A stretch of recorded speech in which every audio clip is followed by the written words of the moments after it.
안녕하십니까. 2024년 10월 13일 일요일입니다. 코페스 군사정보 채널에서 오늘은 미국 로켓의 대미 수출을 차단하는 뱀파이어 로켓, 이런 주제와 우크라이나가 러시아의 수호이 34 전투기 한 대를 격추했다는 소식, 러시아가 디젤 잠수함 한 척을 건조했다는 소식에 대해서 말씀을 드리도록 하겠습니다. 본 채널에서 얼마 전에 미국 로켓이 이번 회기 안에 미국과의 수출 협상을 끝낼 거다, 이런 소식을 전해드린 적이 있었습니다. 그런데 오늘 외신에서 또 다른 소식이 전해졌는데 상당한 신뢰성을 갖고 있는 그런 기사입니다. 미국의 L3 해리스란 회사가 유도 로켓의 해상 버전을 연구 중이다, 이런 기사와 함께 상당한 성과를 거둬서 미 해군에 납품을 요청하는 중이다, 이런 기사 내용인 겁니다. 그러면서 미 해군은 작년에 미 해군 함정들이 홍해에서 미 해군 함정을 목표로 하는 수많은 공중 드론과 해상 드론의 공격을 받았는데, 이러한 공격이 제2차 세계대전 이후 최대의 공격이었다는 겁니다. 물론 미 해군은 그러한 공격을 다 막아냈지만 그런 공격을 막아내는 무기체계가 천문학적인 가격을 자랑하고 있는 엄청난 대형 미사일들이었기 때문에 경제적 손실이 굉장히 컸다는 겁니다. 이런 거를 잘 알고 있는 L3 해리스가 이미 작년에 우크라이나의 14대의 지대공 뱀파이어 로켓을 장착한 차량을 보냈는데 그 목적이 바로 실전 테스트를 하는 거였답니다. 그리고 지대공 유도 로켓의 특징은 직격이 아니고 목표물 근처에서 폭발하는 그런 신관을 장착해서 드론을 막았는데 굉장한 효과를 봤다는 겁니다. 그리고 일부 미흡한 부분은 보강을 해서 지금은 저렴한 유도 로켓으로 지대공 또는 함대공 시스템으로 드론을 완벽하게 막을 수 있는 시스템을 구축한 다음에 이제 본격적으로 해상에서 활약하는 무인 수상정에 바로 이 시스템을 장착을 해가지고 미 해군 함정 주변을 경계하는 그런 자율 로봇 경비 함대를 만들어서 무인 수상정이나 무인 공격기의 방어를 완벽하게 차단한다는 것입니다. 이런 제안을 하고 있는 가운데 우리나라에서 미국에 수출하고자 하는 비공은 공대함이나 함대함, 지대함, 이런 기능밖에 없습니다. 그러니까 비공으로는 공중 공격을 해오는 무인기들을 막을 수가 없다, 이런 차이가 있기 때문에 미 해군이 지금 L3 해리스에서 요청하고 있는 무인 수상정 함대의 함대함, 함대공, 유도 로켓 시스템에 대한 비교 평가를 하고 있다는 겁니다. 그리고 그 유지 비용이 기존의 미사일 시스템 체제로 막으려면은 천문학적인 비용이 들어가지만 미군 헬기에 장착된 뱀파이어 로켓처럼 저렴한 가격으로 유지가 되고 저렴한 가격으로 적의 공격을 다 막을 수 있기 때문에 미 해군이 진지하게 받아들이고 있다, 이런 내용이죠. 그러니까 미국이 한국 거 사주겠냐, 이런 저급한 그런 이유가 아니라 L3 해리스가 저렴한 유도 로켓으로 드디어 모든 사람들이 이야기하던 대드론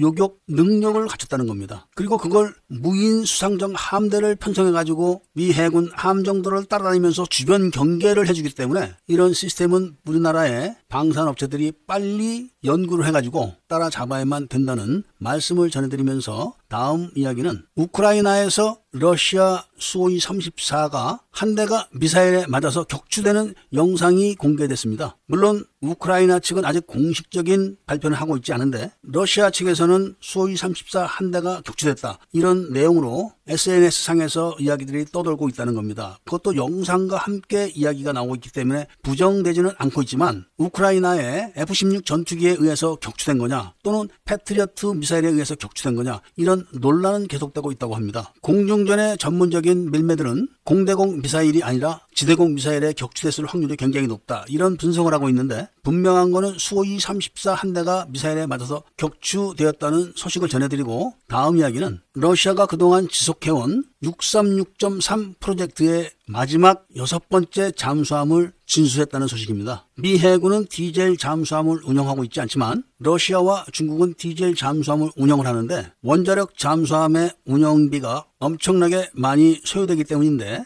연근의 작전은 주로 디젤 잠수함에 의지하기 위해서 그런 겁니다. 그리고 러시아와 중국은 핵추진 잠수함이 여러 번 침몰했다, 이런 소식들이 전해지고 있지만 디젤 잠수함이 침몰했다는 소식은 아직까지는 없는 것 같습니다. 어찌됐든 러시아는 이로써 6척의 신형 디젤 잠수함을 보유하게 됐다는 그런 소식을 전해드리면서 오늘 이야기를 마치고자 합니다. 애국 시민분들과 밀매분들께서는 구독을 꼭 해주시고 좋아요와 알림 설정을 부탁드리면서 올바른 군사정보 지식을 습득하시려면 꼭 코패스 정치정보 채널에서 정치정보 지식도 습득해야 된다는 말씀을 전해드리고 꼭 구독도 해주시길 바라면서 이야기를 들어주신 데 대해서 감사드립니다.